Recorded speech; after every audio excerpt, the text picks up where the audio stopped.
Bonjour YouTube, c'est un plaisir de vous retrouver aujourd'hui. J'ai vu ce nouvel épisode de ReZero qui était complet. J'en ai pas parlé la dernière fois, mais là on a 2 épisodes de 30 minutes là. Entre certains épisodes, pas dans ReZero mais dans d'autres animés, où ils sont des feuges pour pas m'attirer des problèmes, où déjà t'as toute l'introduction, c'est du récap, ensuite t'as l'opening, t'as déjà perdu 4 minutes, là ils nous rallongent tout, je crois que t'avais pas d'opening, t'as pas d'ending. Là, on a un épisode complet de 30 minutes, ça fait plaisir.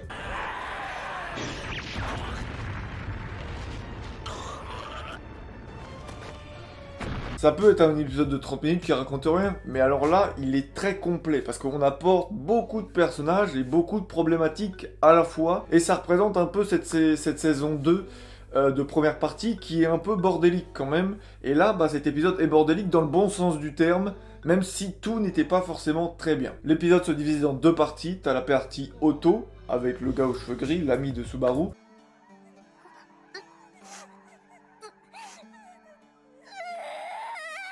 et t'as la partie Subaru Emilia. Donc je commence par la partie auto, où justement il affronte Garf, il doit le retenir. Alors déjà, premièrement, j'ai pas compris ce plan-là. Alors je sais, j'ai pas le plan final évidemment, mais est-ce que t'avais besoin de te fight vraiment pour pouvoir le retenir? J'ai pas compris l'utilité de absolument vouloir le retenir à ce moment-là.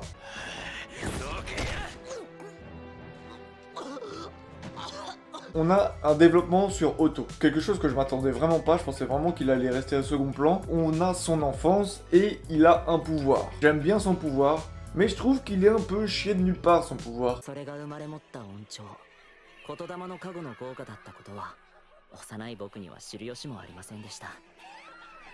Il a une bénédiction, mais on sait pas d'où ça sort, on sait depuis quand il y a des bénédictions, enfin, je sais pas. Franchement, j'étais un peu sceptique. Ça gâche pas tout, mais j'ai pas compris d'où c'est sorti. Alors, à moins que c'est moi qui ai oublié des choses en saison 1 où c'est arrivé plus d'une fois, hein. Mais là, je comprends pas d'où c'est sorti cette histoire de bénédiction que je puisse parler à des animaux et tout. Tu me diras, il y en a, ils ont bien des pouvoirs magiques, donc ça se trouve, c'est lié. Mais c'est un peu sorti de nulle part, je trouve. Mais c'est ce qui fait aussi que j'ai été agréablement surpris parce qu'il y a eu un développement sur ce personnage. Je m'attendais vraiment à rien, mais d'un coup, t'as tout, on nous envoie tout. On a son enfance, et qui est plutôt... Au début, j'étais là, bon, ouais, on s'en fout, et finalement, au fur et à mesure, tu t'attaches. C'est ce personnage, en fait. Au début, tu t'en fous un peu, et au fur et à mesure, tu t'attaches.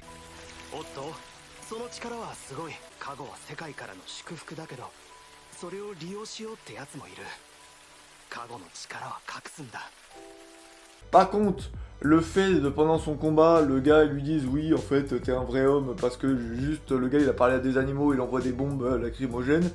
Bon, très très cliché. Je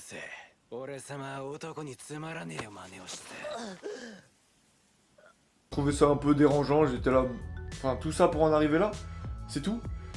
En tout cas, très bon développement, son histoire elle était touchante, poignante, il y avait des choses quand même qui se racontaient par rapport au fait qu'ils doivent cacher son pouvoir, le fait qu'il voulait être aimé de sa famille, mais au début il était quand même un peu rejeté, même si ça s'est un peu amélioré. On a vu Petrulglas, je sais plus comment il s'appelle là, l'autre apôtre là qui revient. Oh, j'ai revu sa tête à chaque fois, il me fait un truc.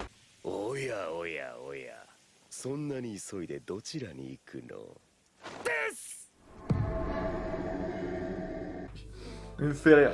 En tout cas, oui, on le voit, donc on voit comment il a été capturé, on voit comment il a été libéré. J'avais oublié déjà cet aspect, mais pourquoi c'est lui, c'est le loup qui le libère, d'où il sort? Et après, je me suis remis dans le contexte, j'ai fait oui, ok, d'accord. Donc, en gros, ça raconte son histoire. Il a un don, comme je dis, et ensuite, donc son objectif, c'est de ralentir Garf, et t'as Ram qui l'aide pour ça. Et la deuxième incompréhension, qu'est-ce que fout Ram là?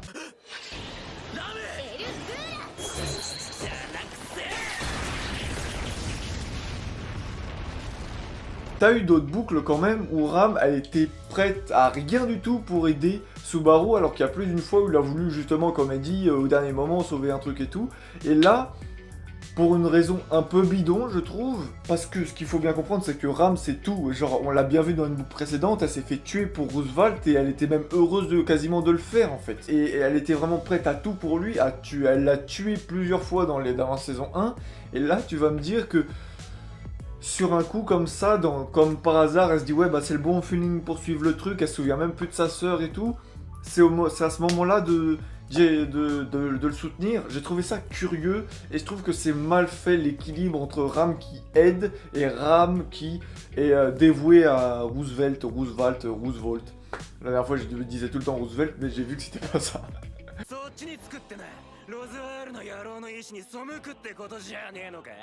ラムは主の悲願のため全霊を尽くすわ。ただし、ラムのやり方でね。Bref, en tout cas, ouais, Ram, je sais pas trop quoi en penser en fait. Ça a une logique, je comprends, mais à la fois, je trouve que ça la contredit. Je sais pas si c'est clair, dites-moi ce que vous en penserez. Voilà, c'est mon avis, point. En tout cas, on a un combat avec Garth qui se transforme. Combat 2 vs 1, quelque part comme on a vu, on s'en bat les couilles du résultat parce qu'on va même pas nous le montrer. Sûrement les deux se sont fait exploser, mais...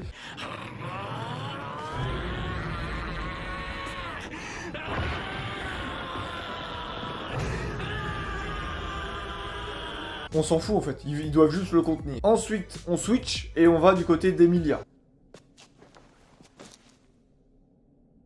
Alors là, pareil, j'ai deux sentiments. C'était important pour les personnages d'avoir un peu ce genre de dispute, un peu d'explication, de arrêter de dire les non-dits, mais à la fois, des fois, c'était niais. Oh mon dieu, c'était niais.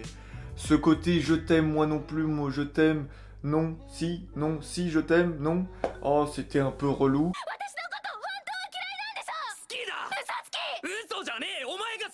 Mais je dois bien accepter que pour les personnages, t'as besoin de cette évolution, surtout qui prend sur lui pour enfin la gronder, la disputer, mais lui faire comprendre que malgré ses défauts, il l'aime quand même. C'est cliché et c'est fait de manière bourrine, mais c'est ce qu'il fallait.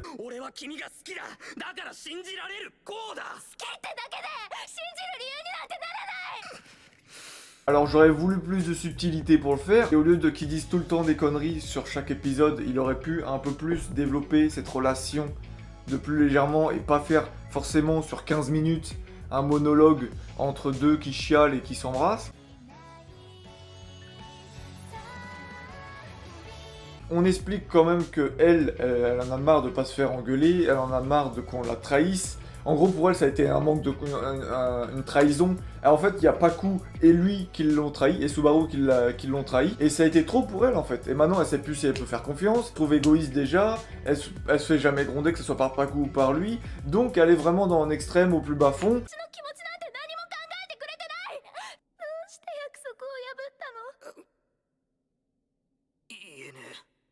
Et comme c'est une fille, je vais m'attirer des foudres de certaines, elle essaye d'attirer l'attention en allant de son côté et en faisant la meuf, mais façon tu m'aimes pas, nanana.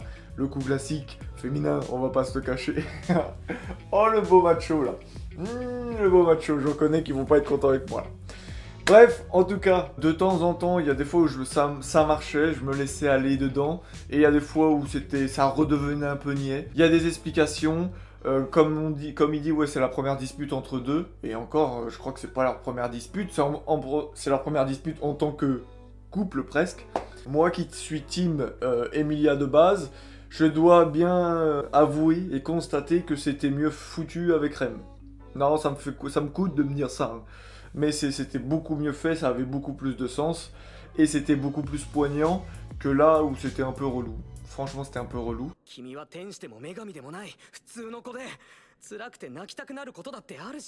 Une chose, un détail, je pense que beaucoup ont remarqué, à chaque fois que Subaru parlait, on avait le reflet d'Emilia dans ses yeux, et donc, comme si on nous reflétait son objectif, comme si on nous reflétait ce qu'il avait au fond de lui-même. Après, j'ai remarqué que Emilia, elle avait pas ça, et je me suis dit, ah, d'accord, ça se trouve, il y a un côté avide, ou il y a peut-être un côté perfide, mauvais dedans, mais à la fin, justement, au dernier battement d'œil d'Emilia, où justement elle comprend comme ils commencent un peu à se rabibocher, et ils comprennent un peu l'un l'autre, elle comprend un peu la destinée où elle doit voir pour qui elle doit faire ça, et là, elle baisse ses yeux, et enfin, il y a Subaru qui arrive aussi dans ses yeux. Donc